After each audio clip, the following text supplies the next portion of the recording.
Assalamualaikum warahmatullahi wabarakatuh.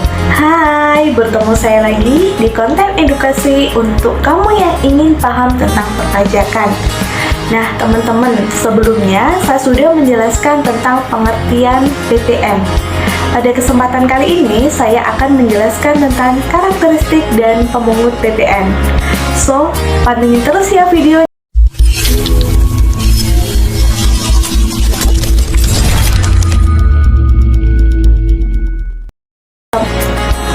Nah, teman-teman, PPN ini memiliki 6 karakteristik. Yang pertama ada pajak atas konsumsi, yang kedua pajak tidak langsung, yang ketiga pajak objektif, yang keempat penggunaan tarif tunggal, yang kelima bersifat multi stake tax, dan yang keenam adalah menggunakan mekanisme pengkreditan. Karakteristik PPN yang pertama adalah pajak atas konsumsi.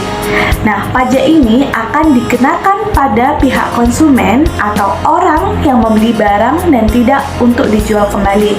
Hal ini berarti bahwa yang memiliki tanggung jawab untuk membayar beban PPN adalah konsumen akhir. Karakteristik yang kedua adalah pajak tidak langsung. Nah, pajak ini dibebankan kepada pihak konsumen akhir yang membeli barang kena pajak atau jasa kena pajak. Sedangkan pihak yang bertanggung jawab untuk melakukan penyetoran pajak bukanlah konsumen akhir yang bersangkutan, namun pengusaha yang menjual barang tersebut. Hal tersebut merupakan kategori pajak tidak langsung karena berbeda antara penyetor dan pihak yang membayarkannya. Karakteristik PPN yang ketiga adalah pajak objektif. Jadi, pajak objektif merupakan pajak yang dasar pengenaannya ditentukan oleh objek pajak, yang timbulnya kewajiban untuk membayar pajak. Setiap konsumen yang melakukan transaksi pembelian atas barang yang dijual akan dikenai tarif PPN yang sama. Tarif PPN tersebut akan disesuaikan dengan harga barang atau jenis transaksi jasa yang dilakukan. Karakteristik PPN yang keempat yakni penggunaan tarif tunggal. PPN memiliki tarif dasar tunggal yakni sebesar 11% yang berlaku mulai dari 1 April tahun 2022. Konsumen akhir adalah pihak yang akan bertanggung jawab atas pembayaran pajak sebesar 11% dari nilai transaksi tersebut. Karakteristik PPN yang kelima yakni bersifat multi stake tax. Jadi PPN akan dikenakan atau dipungut pada setiap tahapan jalur produksi dan distribusi, mulai dari pabrik, pedagang besar, grosir, hingga pedagang atau pengajar.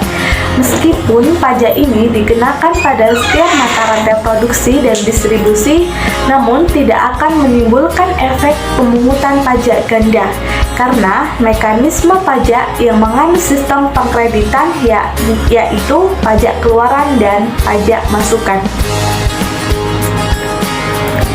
Dan karakteristik PPN yang keenam yakni menggunakan mekanisme pengkreditan. Mekanisme perhitungan di dalam PPN menggunakan metode pengurangan secara tidak langsung. Hal tersebut berarti bahwa pihak pengusaha kena pajak bisa mengkreditkan pajak masukan atas barang atau jasa kena pajak yang berbeda. Baik, yang selanjutnya yakni pemungut PPN. Jadi pemungut PPN adalah pemerintah, badan, atau instansi pemerintah yang ditunjuk oleh Menteri Keuangan untuk memungut, menyetor, dan melaporkan pajak yang terutang oleh pengusaha kena pajak atau PKP atas penyerahan barang kena pajak atau penyerahan jasa kena pajak.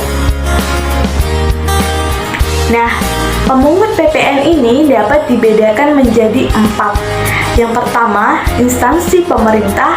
Yang kedua, pengusaha migas dan kontraktor atau pemegang kuasa atau pemegang izin pengusaha sumber daya panas bumi. Dan yang ketiga, ada BUMN dan perusahaan tertentu yang dimiliki langsung oleh BUMN dengan kepemilikan lebih besar dari 25%. Dan yang keempat, ada badan usaha industri barang hasil pertanian, perkebunan, dan kehutanan dari PKP yang menggunakan nilai lain atas penyerahannya. Cukup sekian penjelasan dari karakteristik dan pemungut PPN. Sampai jumpa di video selanjutnya. Dah.